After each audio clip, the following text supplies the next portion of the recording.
Hi everyone, welcome back to the WWII Indian History Podcast. I'm Utkarsh. Namaskar, Sumedha. And you see how good we are. We have kept our word. Here we are with another fresh episode, which I feel certain you're going to love. So tell us what it's about, Utkarsh, and then I'll also give a little introduction from the It's historical so perspective. fresh. It's so fresh that it's literally getting made as we're doing it. No, but we're going to talk about a very interesting segue between old and new in a way that I think you would never expect. Um, in a way, you say you read history also appears to be getting made every day, particularly this year or maybe last few years. So there's a very interesting segue, which I will let you take on telling us what we're going to do. All right. So you see, this is the WWII Indian History Podcast. We keep telling you about so many things in the past that India had this kind of knowledge or that kind of theory. So today we are going to actually put one of those theories into action, into analysis, and to analyze the world's favorite person, Donald Trump. So, what we're going to do today is Trump through the Kautilyan framework. What would Kautilya or Acharya Chanakya have said to Trump if he had been here to advise him? If he had been Trump's guru, what would he have said? And why are we doing this? One, because this is literally history in the making. A system which has been in place for the past hundreds of years, since the beginning of colonization, what we have talked to you in all these episodes. The world has been cast in a Western framework through certain Western values and Western hard power. That entire system has been broken by Donald Trump. I am old enough to remember Gorbachev breaking up the Soviet Union, okay? And it seems now that Trump is doing the same thing so far as the US led Western order, which was imposed upon the world, is concerned. So, although we are not part of, I mean, we are a history podcast. Today, we are part of history unfolding. We need to look at it through Indian eyes. We need to find out what we would think about it if we put our own categories to it. Why must we always be subscribed and circumscribed by the isms and shibboleths of Western theories? We won't be. So, Utkarsh, how do you like this idea? No, sounds good. So, as we had normally we don't talk too much, but we talked a little bit before this podcast because we wanted to make sure that this was in a manner that's interesting to you. And I think the way we're going to do it is that we will, of course, explain the Kautilyan framework. I mean, when I say we, you will explain it, not me. I don't know anything about it. And I think I asked you to, as you explain the framework and apply it, I asked you to apply it to three particular angles. Angle number one is basically hard power versus subtle power. I think what we see with the way President Trump is, it's a very direct usage of power versus the more subtle way that the US used to do it previously. So that's one aspect which is different. Number two bit is also, of course, the famous madman theory of foreign policy, right? Is it good or bad? What would Chanakya have to say about it? So that's the second thing. And the third one is separating the leader from the policy, which is another thing that's often talked about Trump. You may not like him, but his policies may be effective. What is Kautilya's view on that entire thing? So those are the three things I had in mind, but let's see where the discussion takes us once you explain the framework to us. All right. So I'll try to be as simple as possible. Utkarsh, I expect your I will intervention. be the If I judge. go off, yes. If I go off into a kind of academic avatar, please stop me. So I'll try to make it as simple as possible. So this is Rajniti, which is the Indian way of international relations and political science. Kautilya or Chanakya was one of the foremost expositors of Rajniti in the Bharatiya tradition, but there were many, many more. And he Arthashastra was itself. successful, right? I mean, I guess at the end of the day, the Mauryan Empire is testament to the success of his thinking, Yes. And that right? is one of the things which makes him a milestone because he Hmm. was actually the advisor of Chandragupta, and actually, this made the establishment of the first empire in the Indian subcontinent, which took over the entire Indian subcontinent up till Afghanistan.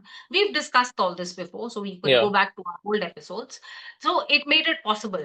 And And just to give a more modern parallel, if you just go back to the time of the Mauryans, that is the biggest, most powerful empire in the world. Is that a fair thing to say? Close to it? absolutely, it Mm. was at in its time, there was the Mauryan Empire and there was the Seleucid Empire, and these two basically controlled the world. Hmm. And Utkarsh, in fact, if you give me some time in between, I will also tell you how the Kautilyan framework was applied by Chandragupta. And I have done a slightly fictionalized account of how he would have done it when he was fighting with Seleucus. How he would have used this same Hmm. framework when he was fighting with Seleucus. And anybody who is interested in this, remember this book of mine? This book Oh, has an exposition of this same theory as it would have been used in the time of Chandragupta in his fight with Seleucus. So you see the depth and breadth of this from Seleucus to Trump. So yeah. I you mean, the can whole apply point for this me theory also anywhere. is to look at it as this is not just theory written by some armchair. There are many armchair experts. This is actually something that was applied and resulted Yes, in the equivalent of a powerful empire, like you see what you could call the US today, right? In a way, it's like a ancient absolutely. equivalent. So that's the key point here. Yeah. Absolutely, absolutely. Okay, so for Rajniti or Niti Shastra, the idea, the basic questions are why should a state exist? Why do we need it at all? Why do we need a kingdom? So the answer is, and here I'll be talking only in the Kautilyan framework for the next Hmm. 5 minutes. Yeah. The Hmm. answer is that there are two things which are needed. One is Palan. Palan means that whatever you have, you must hold on to. You must not let it go away. That's called Hmm. Palan. And there's something called Labh. Labh is growth, prosperity, extension. So, can you, if you are in a particular kingdom, holding on to whatever you have, your population increases, can you have a prosperous kingdom like that? You can't. So, you also need Labh. Now, the thing about Kautilya is, and why I think his theory is important today, not only for the reason that you said practical application, but also because the domestic and the international have a very beautiful interlocking and a kind of logic which meets each other. So each state is composed of 7 elements. Let's not go into it now, but 6 of them are domestic and one of them is international. And that entire 7 elements makes up the state. So the domestic and the international have to march together. That is, I think, a very big difference from the way IR theories normally look at the state. So, okay, we have this Palan and Labh. This is why we need the state. And when we need the state and we have this element, which I will tell you what it's called Mitra. Mitra is international relations.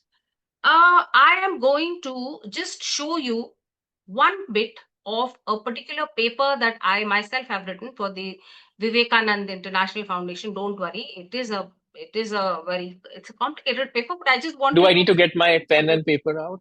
I feel like no. well, not for the moment because I'm right. Some things are being written down, and they'll help you actually to understand. So just give me a minute while I. So are you able to see what I want you to Yes, see? Yes. yes, I see. Is that Vishwaguru? No, sorry, it's Vijay No, Guru. no, Vijay Gicha. it's not. Sorry. That's a good slip of the tongue. That's a good slip of the tongue. So can you read some words very Yeah. clearly here, Utkarsh? So what is this? This is the world. And whenever we have to analyze the world, we have to have some kind of map of it. Here, it is thought of in terms of 4 different groupings. One is the Vijigishu or the conqueror. This is the country from whose point of view we will consider that whole framework. The interesting thing is that you can consider it from anybody's point of view. Right now, we are considering it from the point of view of the conqueror or Vijigishu. The Vijigishu is obviously today going to be the United States. And what is Hmm. the meaning of conquering in this context? That also I will explain to you. It is not about taking out your swords and your bows and arrows, but it's Hmm. about geostrategy. It is Hmm. about your security. It is about your trade. It is about, and I'm not saying this, what can I say, all by myself. This is defined in so many words by Acharya Chanakya himself. He says that this Vijigishu or conqueror has to improve the whole way in which security, infrastructure, trade, new settlements, mines and minerals, and forests of the entire kingdom are uh, organized and the way in which they can be improved upon and added. We'll go into this later. So here you have one grouping. the close grouping of the Vijigishu, we think of it as the US. So in a pre-Trumpian world, that was what? That was say US, Canada, all these who were very, very closely attached to it. Then you have the enemy. In the old days, it used to be the Cold War, Russia. We've seen so many Hollywood films about it. Today, maybe it's China and it's not Russia. So it's China and all China's cohorts. But if we go into details, we'll see that there is one interesting country called Pakistan which keeps toggling between the two. It becomes the best friend of the US, it becomes the best friend of China, etc. So this is the enemy group. Then you have a buffer state group. So in one of those, in those days, it used to be, maybe the EU could have been a kind of buffer state between the US and Russia. Or the EU could actually have been one of the kind of allies of the US. But of course, now all those things are changed. This is the Udasin, the last indifferent, far, strong, big grouping. Now, this grouping is it's very, very fascinating because for the rest of the world, the United States was the big, far, strong country which they looked to solve their problems. No longer so. What has happened is that this which big country which had to be indifferent to solve the problems of others has today jumped into the fray. So from this, just remember 4 or 5 things. One is the main country which wants to spread its importance or strength in the entire world. That is the Vijigishu. Is that a very tough word, Utkarsh? Should I drop it and use some other word, or is it okay? No, it's okay for the context of this podcast. It's fine. So just remember that's the Vijigishu or the conqueror. And you have the Vijigishu's allies, you have the enemies, you have the buffer state, and you have somebody who's far away and generally does not poke its nose, but sometimes it does. Now we will see how this whole framework. So we've got something which is the way that the world is organized. Now I want to show you something else, which will give you an idea of how complicated this is. This is a schematic representation of what is called the Raj Mandal. What I've been telling you just now all about is the Raj Mandal. You see, what are A1, A2, etc.? These are all countries. What's the point That's what of we. this Hmm, what's the hmm. point of this diagram? The point of this diagram is to show you how each country is very thickly connected with every other country. It may be in a grouping called A, which is allies, or B, which is enemies, or C, which is the buffer state, or D, which is the indifferent state. It may be in different groupings, but are they silos? They are not. And this is again one of the strengths of this Kautilyan theory. So keep this also in mind, this complicated way in which groupings are there, but they still interact with each other in many, many, many different ways. Now, is it all okay? You have any questions, Prakash? Because it's a bit of a complicated thing, and I don't want to go on ahead without. No, I go. It's very clear so far. It's Okay, easy. good. So now, when you have all these countries, our chessboard is set. What are the different relations between these countries? Again, I want you to remember only 3 things. Ari, Mitra, Bhritya. Ari is enemy, as we already saw. Mitra is friend. And Bhritya is a vassal state. Remember Mitra and Bhritya very nicely, because when we look at some of the things that are happening today, especially in relation to the US and Europe, what's happening is that these categories are getting confused by different players in the game. So we have these 3 ways in which countries can relate to each other. Does that make sense? Does that make sense to you in Yep, yep, actual yep. fact as you look at countries? Yes. Then you have this, which will directly answer your question of brute part as well as subtle part. This is called 6 measures of foreign policy, or Shadgunyam. Now, these 6 measures of foreign policy are written over here. You can see them. So this is called, Sandhi, Vigraha, Asan, Yan, Sanshray, and Vaidhi Bhav. Many people have held, many theorists, that actually they are just two, Sandhi and the other one is Yan, which means either you are in peace with different kinds of treaties with each other. Remember that treaty called NATO, which is so much in discussion today, or otherwise you are all in a state of hostility and then military expeditions against each other. So here, Utkarsh, is the starting point from where I will answer your question about brute power and subtle power. Subtle power is exercised through the use of treaties, through the use of many different kinds of sandhis. And brute power is using your army or the threat of using your army. So these six measures of foreign policy, if we collapse them and try to think of them simply, so one of them is to use diplomacy and treaties, which you said is exercise, which as you said is exercise of subtle What's the power. difference between Vigraha and Yan? Yeah. One is hostility, one is military Yes. expedition. Yes. So hostility is that you are not taking out your army. Yarn is taking out your army. Ah, okay, got it.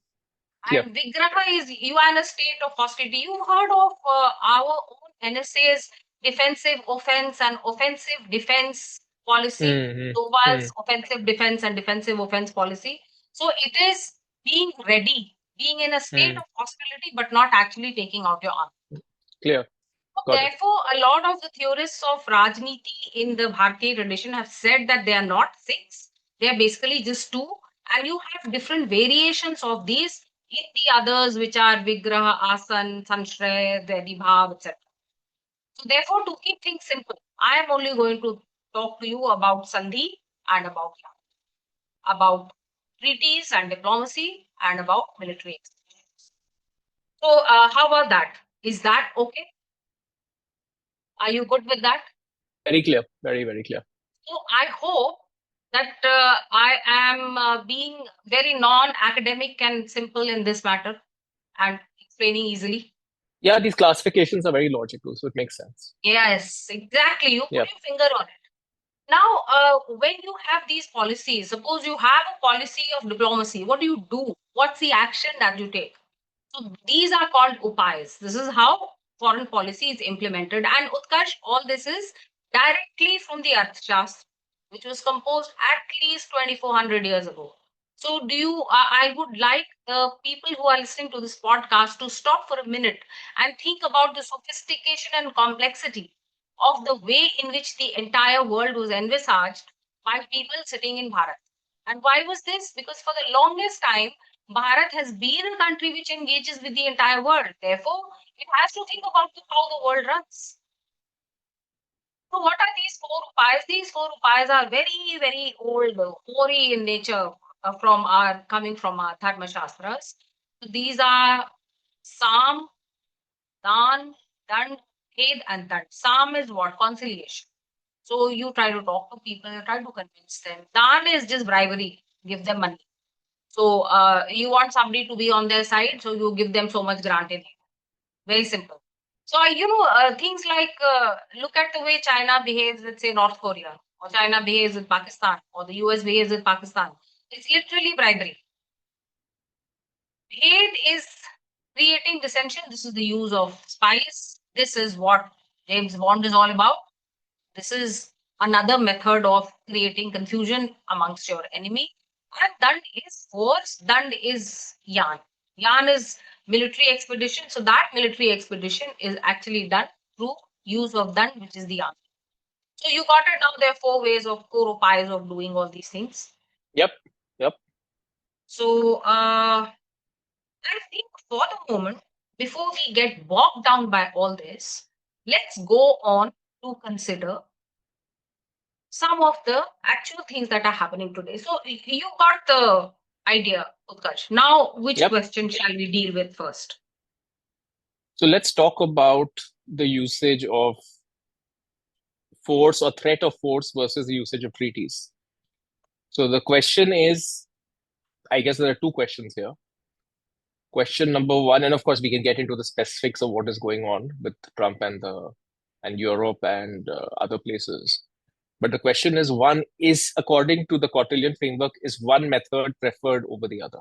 Question. That's really the main question. And number two is based on the answer to number one, what is your assessment in terms of whether it is good, bad from a Kautilyan framework in the way Trump is doing it versus its predecessors? That's really the two questions here. So, what Kautilya judges everything on, there are two things. One is national interest. Is it in the national interest of the power which is taking all these actions to do this? There is a deeper thing, in our conversations with Karsh, you raised this question about values and principles and the ideas behind whatever you are doing. So, in the Kautilyan framework, remember that this is the product of what is called a dharmic civilization or a dharma values civilization. So, everything that is to be done inside the parameters of ethics, of dharma, of values. What those Mm. values are specifically set down as Raj Dharma. So I think in a different context, in a different episode, Utkarsh, we have talked of the different kinds of dharma and the five types of dharma. For today's episode, it's important to note Raj Dharma. So what is the duty of the leader? What is the reason for the existence of the state? What should the state do? So, in Kautilyan terms, the state exists to uphold dharma or ethics or values of Raj Dharma. And that is done. After that is done, then you have to save the national interest of the particular state. Now, in this case, we can say that if we look at the litmus test of national interest, it is perhaps we can give Trump a B or at least a B plus for thinking about the US. Although I have to say that many times Trump's internal and personal familial business interests also come into the mix somewhere, because we have heard of certain other deals being done, private deals with him and his family. But on the face of it, what he is trying to do, he says every day, is to make America great again. So theoretically, on the national interest assessment test, that seems to be a very fair thing. That seems to be a fair thing to do, to think of your national interest rather than somebody else's. And when we discuss Europe, we will discuss this in greater detail. Because it is true that for a long time, the US has been carrying Europe along on its shoulders and also looking at the interest not of itself, but of its European partners. So, on the national interest test, fine. What about on the values, ethics, So just and to just to double click on that one, right? So hmm, and I'm just using the framework that you've shared. I may not have the words, but I understood the concepts. hmm, Europe is a mitra or ally, hmm. correct? In Correct, theory, it's supposed to correct. be. What they're using versus Europe, rather than the what was it, which was the peace, what were the Sandhi, different, Sandhi, rather than treaty. doing that, what they're using is threat of force, Yes, right? yes, Threat of correct. force, whether it is you pay your share in terms of your get your defense spending up with certain percentage of GDP, threat of force in other terms. So the question He that I had have for also you is, said that I will attack to take Greenland from you. He's backtracking, but he did say yeah, that. yeah, yeah, yeah. So the question is, in a Kautilyan framework, is it appropriate against your ally to use a threat of force? Now, see, that's where we were going to discuss Europe later, but since you brought it up, it's a very Because I'm trying to interesting make this, history of. I'm trying to take the principle of what you've said. It's very good framework, but I'm trying to apply it in a very, very specific way. So this Yes, is for me a very specific example where you have this person is this particular thing under the framework. He is using this method against them. Is that correct? yes, Is that yes. appropriate? So here we come to a basic disjunct between the way US looks at Europe in the Kautilyan framework and Europe looks at the US in the Kautilyan framework. Hmm. The Hmm. US thinks that Europe is not its mitra, but its britya, vassal. Whereas Europe, up till at least the Munich conference of last January, was under the erroneous impression that it was a mitra on equal footing. It was an ally. It had signed various I think treaties. I think you've gotten exactly to the point. Yes. Exactly. That is the tension here. That is the key tension here. Now the Yes, question, that is only question is Trump the first president who's viewing it as a vassal, or is it that US has because so what something is different here, right? Is it that so. So I it think you put it hmm, correctly. I think Trump is the first president who is viewing Europe as a vassal and not as a friend and an ally. So mm, the America, which signed the NATO treaty, the mm, military treaty with the Western countries, was a very mm, different one. It did not think of Europe as a vassal, although most of the things for vassalage were in place. There were mm. huge plans and money which the US poured into the Also, European. their entire armed forces and security is entirely intertwined with the US. They Exactly. can't do anything without it. So Utkarsh, intertwined is a very polite word. They don't I'm a have polite any. I'm a Yes, polite person. yes. So you know that when they've sent these symbolic forces to Greenland, how many soldiers are there? 16. 1, 6, 16. So Yeah. that's how much of power they have outside the Mm, North Atlantic Treaty Organization. mm, So the myth that Europe is a friend of the US was carried on for the past 6, 7 decades, or a little less, maybe, yes, after the Second World War, that we are equals. But they were not equals. They were not equals in any sense at all.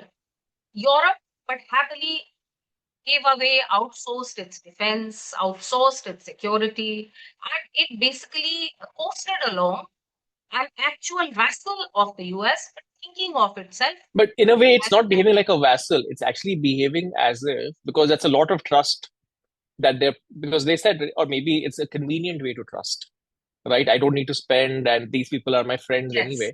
But it's more than yes. friendship. It's like, I'm not your friend, I'm part of your family. You pay for my meals. So it's almost as if they're considering themselves to be part of it. You know what I mean? While yet having a feeling of sovereignty and superiority. So that's kind But of again, interesting. correctly put, feeling of sovereignty. What has been sovereign about the EU all these years, Utkarsh? Has their foreign policy been sovereign? Tony Blair was called a poodle of George Bush during the time of the Mm-hmm. Iraq War. Yeah, yeah, So, absolutely. so basically, nothing Mm. has been independent.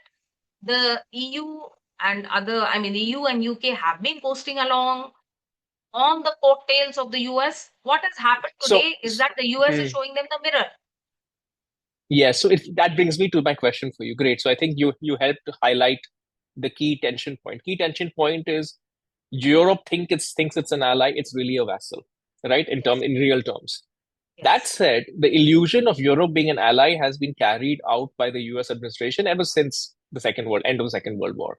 So they were correct. happily okay, even though they were in theory vassals, they were happy to continue this, not illusion, but Yeah. this arrangement, pseudo Illusion, Utkarsh. Let's not illusion. mix too many words. Illusion. Okay, that's illusion. I'm a polite person.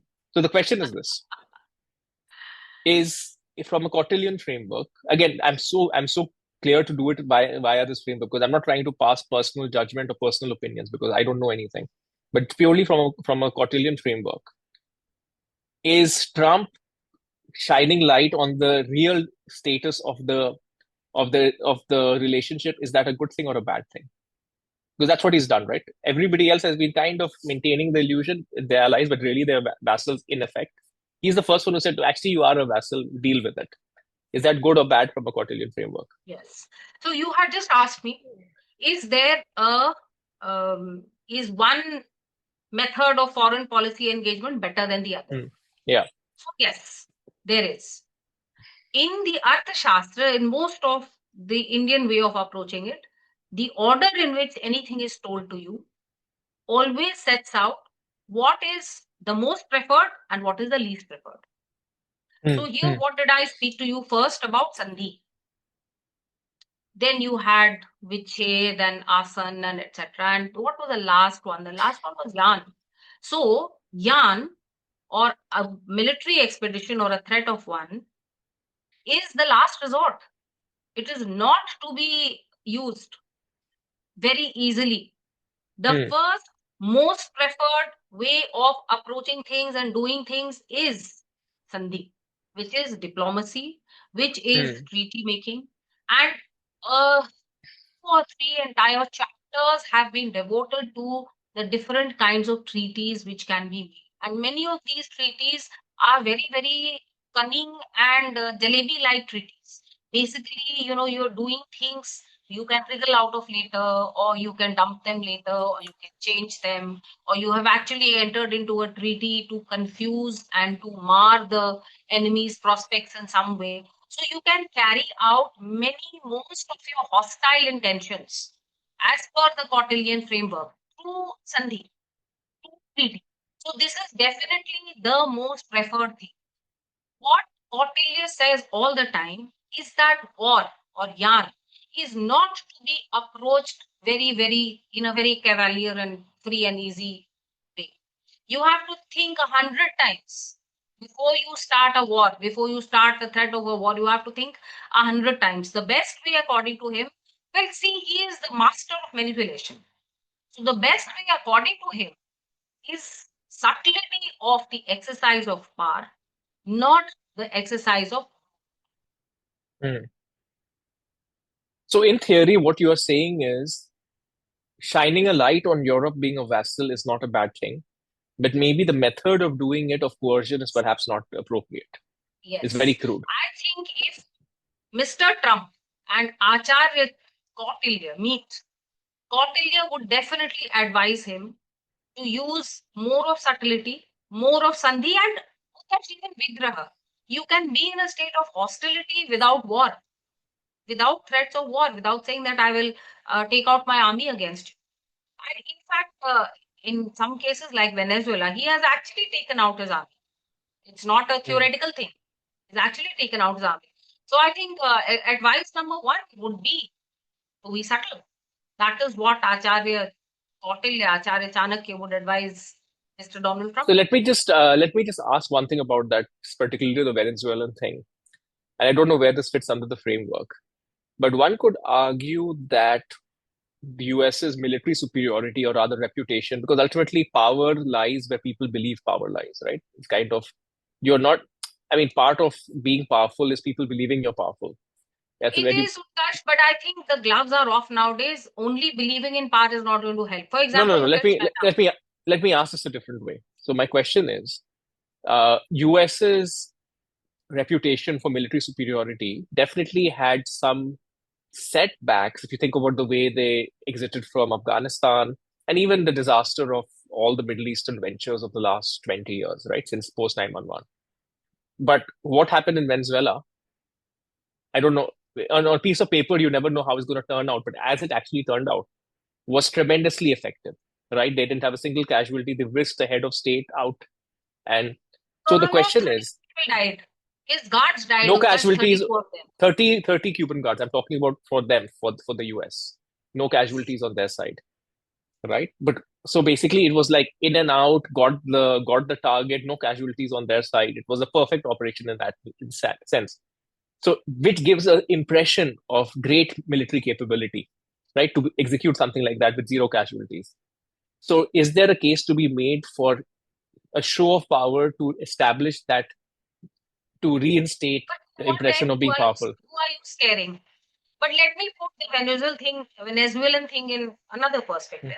Mm-hmm. So for that, I will introduce two other concepts which I have not spoken of as yet.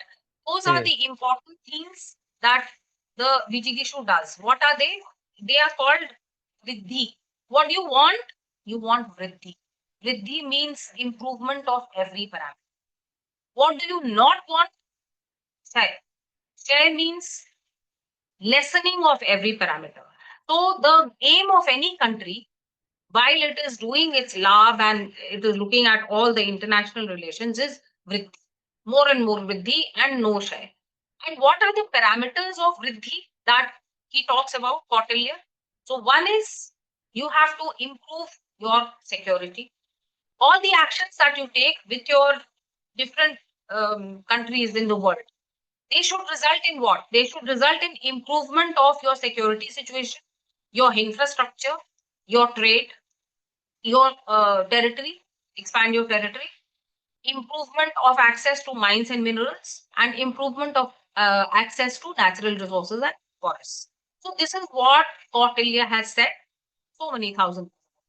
Here, I would think that Mr. Trump is taking a leaf out of Kautilya's book, because what is did he get out of Venezuela? One, he got the oil.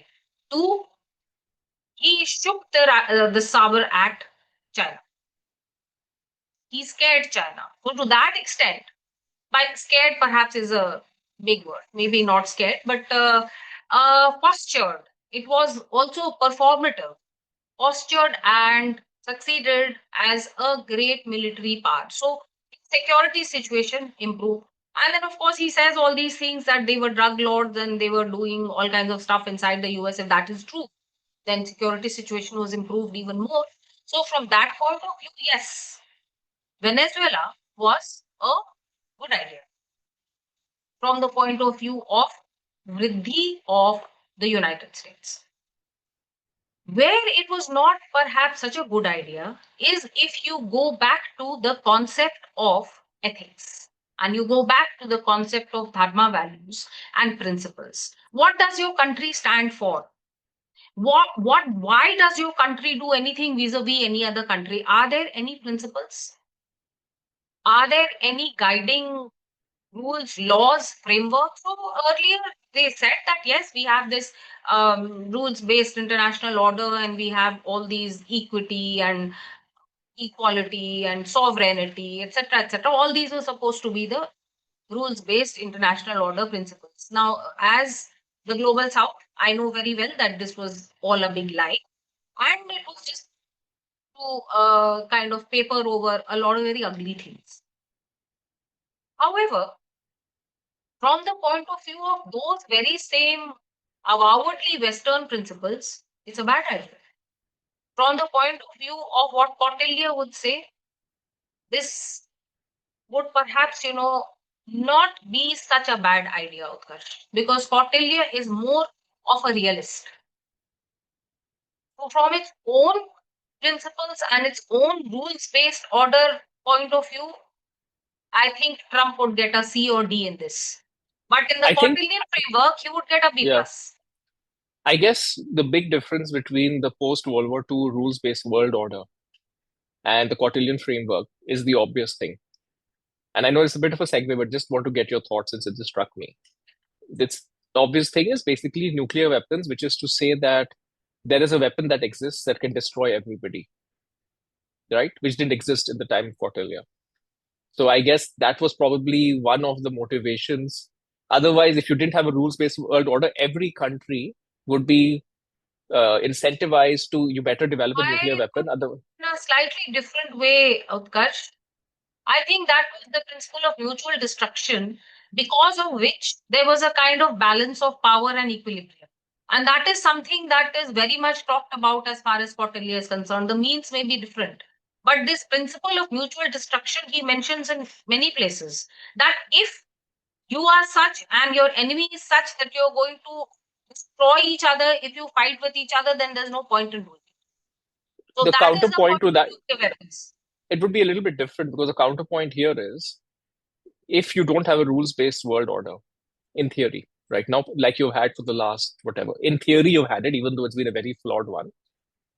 Basically, the only regimes who are really safe are the people who possess nuclear weapons, which is why nobody's Not kidnapping safe. King Call them more powerful.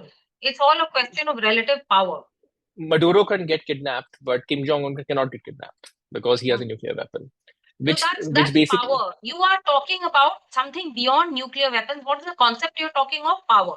You are hmm, using the concept of nuclear weapons to talk about power. But the question hmm, here is not nuclear weapons. The question is power. The question is how much you can destroy each other. Nuclear weapons means maybe annihilation, and hmm, hmm. normal weapons means maybe destruction. But the Okay. questions are those of power, and the questions are those of destruction. And the rule based order is not a consequence of that, I would say, because it did not apply to everyone. As you said very well, there were people who managed to keep themselves safe, and there were others who did not manage to keep themselves safe. The rules based order was a myth, Utkarsh. No, but it was a myth sustained for the purpose that everybody doesn't go to create a nuclear weapon, right? Because in No, theory, if there is no illusion, no. For that they used brute power. For that they use sanctions. For that, they used And the fact that they had nuclear and weapons themselves also. yeah, and if you would look at India, when India did Pokhran, it was slapped with sanctions. True, So true. to stop people from getting nuclear weapons, they put the Hmm. rule-based order aside. Forget it. We're going to use brute power, which is sanctions. Hmm. Yeah. So No, so the I'm just trying was to crash. distill down to why it is appropriate for Chanakya, but not appropriate for Trump. And what basically I'll the tell key you difference. why. Hmm. Because they themselves have set up some principles. Now, when Hmm. Chanakya wrote the Arthashastra, set up some principles. This is the framework. This is how I'm going to assess myself. Yeah. They set up some principles for themselves which they did not follow from day one. But Hmm. those So that's principles the were there, key. and they said we will judge ourselves according to these Yeah. principles. And according to those principles, they never were following them. They did not follow them in the case of Venezuela. It was all a big Hmm. sham, it still is. Now, Kautilya is more of a realist. He Hmm. does not talk about a lot of this nonsense that this so called rule based order talks about. Because he is what is called in these modern political science terms, he's a realist. He's like Hans Morgenthau. So he's a realist. And when Hmm. he's a realist, he does talk of things which will be, well, a little difficult to swallow. Like Venezuela is not so easy to swallow. But in any case, Utkarsh, I think Venezuela is such a very complicated thing because Maduro is no saint. I Of am course. picking him up and bringing him to the US seems all wrong to me. At the same time, he was making a mess of things in his own country. So Hmm. it all is a Yeah. very complicated. Yeah. Which is why I'm trying to just keep it to the framework because there are so many tangents to go off on. So, okay, so what I'm trying to say is that Kautilya did not have a framework that assumes that everybody will get along singing and doing Ringa Ringa Roses. He takes the world as a real place where people will Yes, try to advance for their yes, interests. yes. So, so what you're And saying actually, then, yeah, your energy interests, your infrastructure and security interests are paramount. mhm. But you could say that, okay, so let's make this very specific. There are two assertions here. I want to get what you think. One assertion is Trump is advancing his interests in a way that previous presidents weren't. Not his, I mean, his and mainly the country's interest in a way US presidents weren't. Answer to that is yes or no. And if the answer is even earlier administrations were doing it, but they were not doing it in a manner that directly violated the so-called or illusion of the order. So the question for me is, first question is, do you think he's doing something different which others are not doing? And secondly, if you've set up an order which gives you something, is it worth breaking it just for the sake of more power? Yeah, so he is not doing anything different from others. He's just not hiding what he's doing. So he So has that's the key removed the difference. curtain. He has just removed Yes. the curtain. And he is looking at Should the you remove the national interest curtain of the according to US. court? So according to Kautilya, you should not remove the curtain because you're Hmm. much better off if the curtain is there. Your So then, scope for manipulation, maneuvers, and lots of hypocritical things is much more. Therefore, actually, in pursuing this, the US is actually bringing down its power in the world because once you exhibit all your power, your scope for manipulation and your scope for using it comes down. That is so that Kautilya's I think framework. you again you hit the crap because there are many complicated things, but ultimately comes down to one or two differences.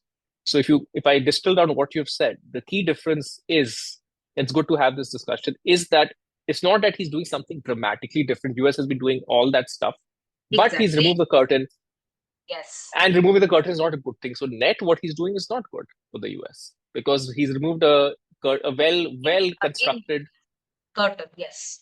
In the long run, it's not a good thing. Then comes the Hmm, other question that you raised, Utkarsh. hmm, When a certain system has been made and you're hmm, chugging along well enough with it, then why pull it down? However, the system which was made when the US was, the difference between the US and the rest of the world was like hmm, this. hmm, Today it is like this. So superiority of the US has come down. hmm. The power of the US as a unilaterally very, very strong country has come down. If you look at the different parameters of power, look at financial power, if you look at military power, everything, the US is still above the rest. but the difference is much less. Therefore, what the US can see is that in the past 30, 40 years, especially since the rise of China, this whole system has not been giving it the dividends that it used to give.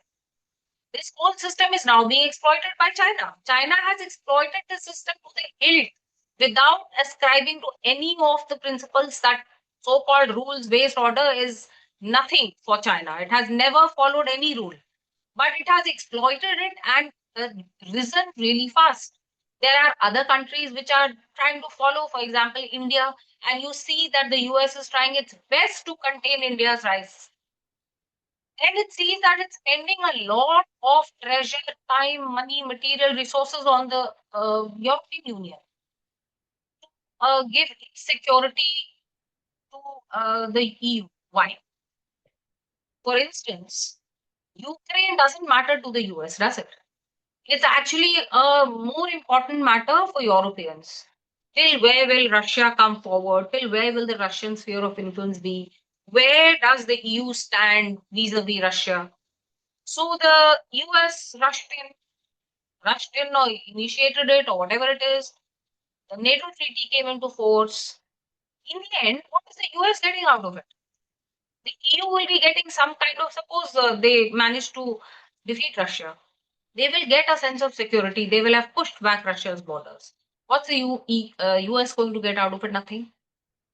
So this rules-based order sham that was going on was happening, I mean, doing really well for them. And then came China, and then came India, and then came a host of other small countries who are also using this rules-based order, so-called sham, in their own ways, whatever their way may be.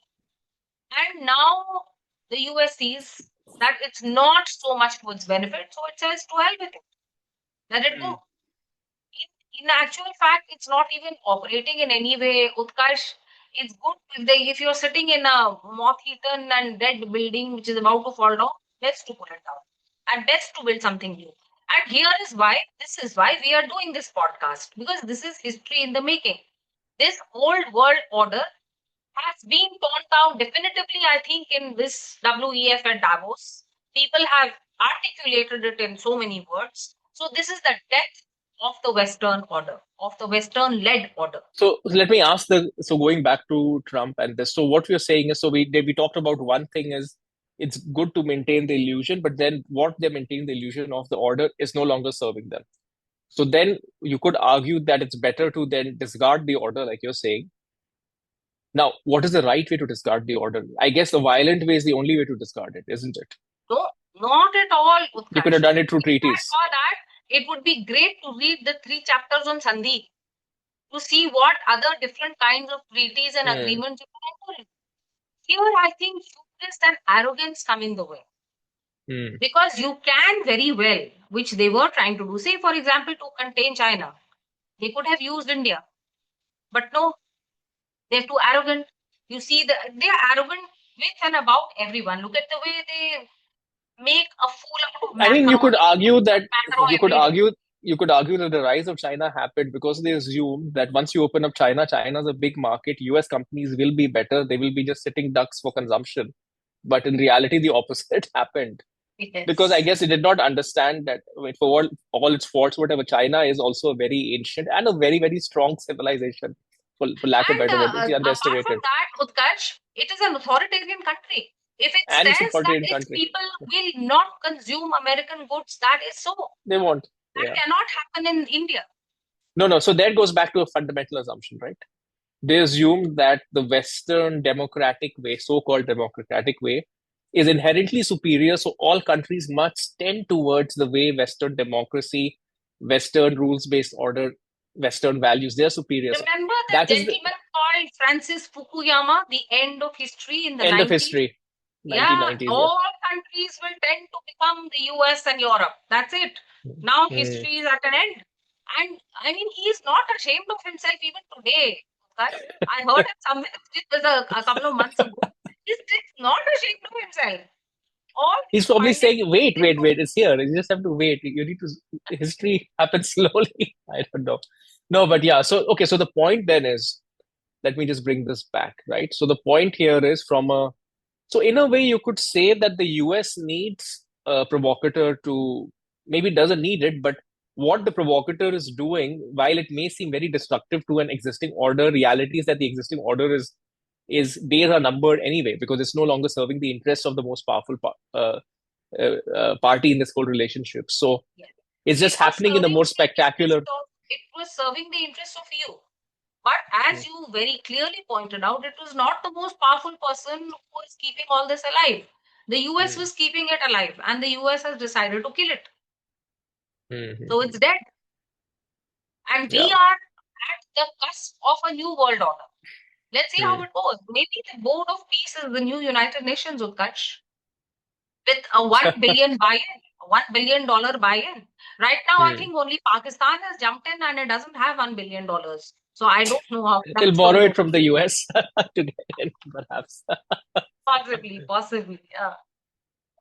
Yeah, okay, so we got that. So, okay, let's go to a slight tangent because this can go on. I want to talk about you talk about Raj Dharm, you talk about the role of the monarch, right? Not that Trump is, well, let's just say modern version of a monarch, right? Whatever it might be. We talked about this, that not all kings sat Let's and talk ate cake, about the leader of a country. leader of a country. But I just want to give that segue to direct people to a different episode on the origin of democracy. That you think of democracy as a leader of the people and kings being just whatever doing their own whims and fancies. That's not really the case. So I recommend another episode for you. But coming back to this, does the leader of the people, does that person need to be a moral role model, right? Or is it all that matters is the policy, or is being a moral role model or so-called role model part of what helps a leader be an effective leader? What is the Kautilyan view on this? There is absolutely no doubt about it. It is dharma. The dharma values, ethics. The leader of the people has to be first and foremost a person who follows those dharma values and ethics. They are set down as Rajdhar in many different places, not just the Arthashastra, but in many different places. And Rajdharma is all about making yourself secondary to the nation. Your interests, I mean, the interests of the leader count for nothing. It is only the interests of the nation which count for everything. So over here, I think Trump fails the test. Yeah, It's yeah, often all about I, me, myself. And sometimes, for example, what did he say yesterday in his speech? That the Swiss people came to me. I found the president so annoying, so irritating. I just raised the tariff. What kind of leadership yeah, behavior is this? yeah, yeah. It's not Also, leadership. the another funny thing is, if it wasn't for me, you'd all be speaking German. But don't they already speak German in Yeah, Switzerland? yes. Where he was I typing, found, they do speak German. that I found They that. do speak I don't know if he German. really. Anyway, but yeah, you're right. Yes. That's a little bit So, funny, but yeah. this kind of, so that's one part of Rajdharma, that it's not you, it is the Hmm, national interest. And there are other things of Rajdharma, as in caring for the people as if they were your own children. This is the hmm, hmm, terminology of the Arthashastra, compassion for everyone. Then you have to be, there is a separate section on the qualities of a leader. And this is the exposition is in great detail. What kind of person must the leader be? So the leader has to have many different kinds of qualities, intellectual ones, the ones of hmm. charisma, and he has to be a good I think analyst, good charisma listener. you have to give it to Trump. He does have a charisma in his own way, so you have to give But that to him at there are least. other things like ability to listen to people, to Hmm, analyze, hmm, to be patient, to be able to think of very, very long term hmm, results. There is a there is again a whole chapter on this, and there are at least 50 to 60 to 70 gunas, which means qualities, which are listed hmm, hmm, as in the qualities that a leader ought to have. So these leadership qualities of the leader of the people are separate from the actions and policies, but they will inform the ethical direction of the state. Because if the leader is ethical, then the direction of the state will be. So even if you look at the US, it had a lot of guff in its, the founding fathers said this, that, and the other, and this is what the state stands for. So they have a lot of stuff. If they want to follow it, they have a lot of stuff. They don't have to follow Kautilya. What Kautilya sets down is a very specific set of ethics and framework. If we Hmm. take the principle from it, which is that ethics and framework should be followed, even if it is a different one. So the US has a different set of ethics and a framework for its own country. Is it following it? No. I would say no, but well, I am not an American, so I bow to Hmm. the analysis of any American who wishes to say anything.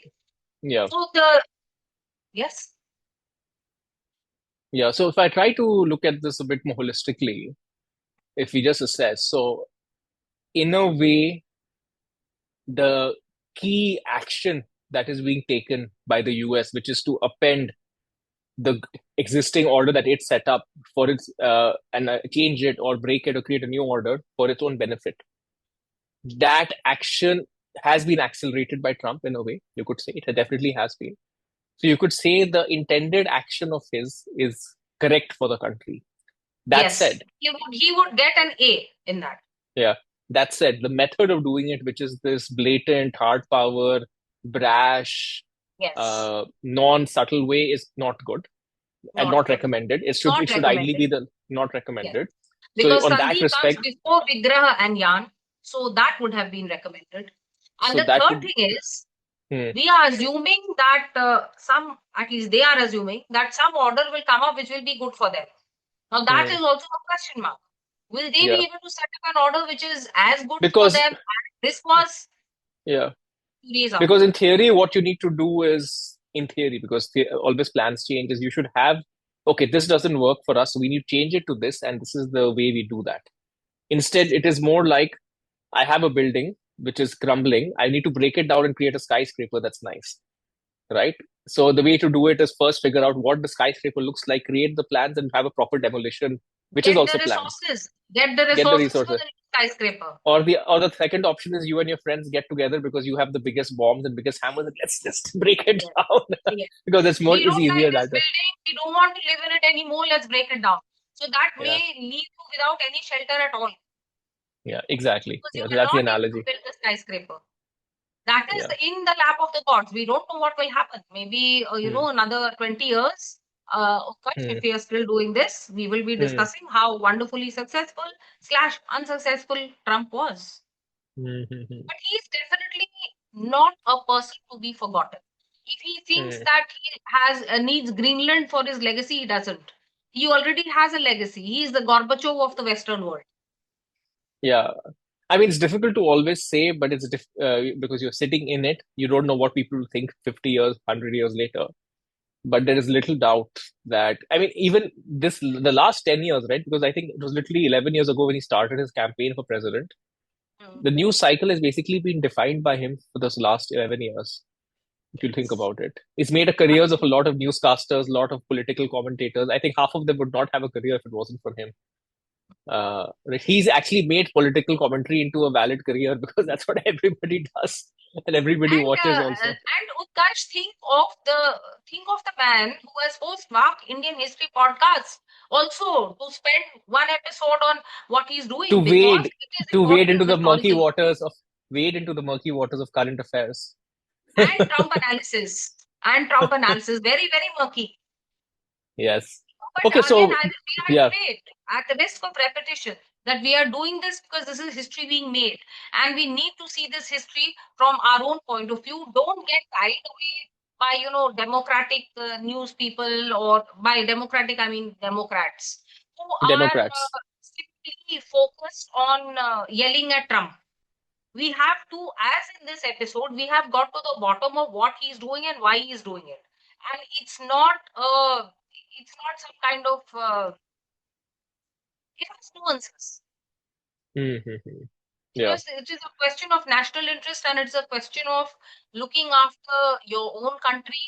Then maybe, just maybe, he's trying to. On the question of whether he is succeeding at the moment, I would definitely say no. On any of the Kautilyan parameters, mm-hmm. either the jury is still out. We still have to see whether all of Venezuelan oil is going to benefit him or not. We still have to see what happens with Greenland. We still have to see that if they saved money not sending it to Europe, what they're going to do with it. The intention Mm-hmm. is there. but the execution and the results we still have to see. Got it. Okay. So is there before because we've actually taken the time? Is it there was I think there's one more thing you wanted to speak about before we ended this. If I remember correctly. I had kept all these three for the end: Greenland and Europe and Hmm. Venezuela, but we've discussed it. So Okay. we need not discuss it again. I think we've done a good job, Utkarsh, because we've kept to certain parameters and Hmm. not putting ourselves in the equation of, as in whether we like it or we don't like it. We've just Hmm. tried to analyze it from the point of view Yeah. of a framework. Yeah. And my hope is you have no idea which direction we stand in from our discussion because we have not revealed our biases, hopefully. Yes, yes, yes. We've said Yeah. nothing about what we want or don't want or like or don't like. Hmm. Whatever we Absolutely. have discussed is as per the Kautilyan framework. Remember, these are not our personal opinions. Exactly. Exactly. For And our for personal anyone who opinions, would you have like to meet to, us in person and buy us a drink. Then we'll tell you. yeah, maybe people who bring us 1,000 subscribers will have dinner with us. Like those presidential dinners that you can have with Bit Obama and cheaper. Bit cheaper though. Much cheaper. much cheaper, much cheaper. Yes. Practically free. Okay, good. So should we end it here? Yes, yes. We will end it here. Trump and Kautilya. I hope you enjoy this very, very different take and wait for us. We'll be back with something as interesting next time. Maybe not history being made, but history as it already exists, but something very interesting which you're going to love. So, like, subscribe, share. Please send it to all your friends, talk about it, give us a boost. Thank you. Take care.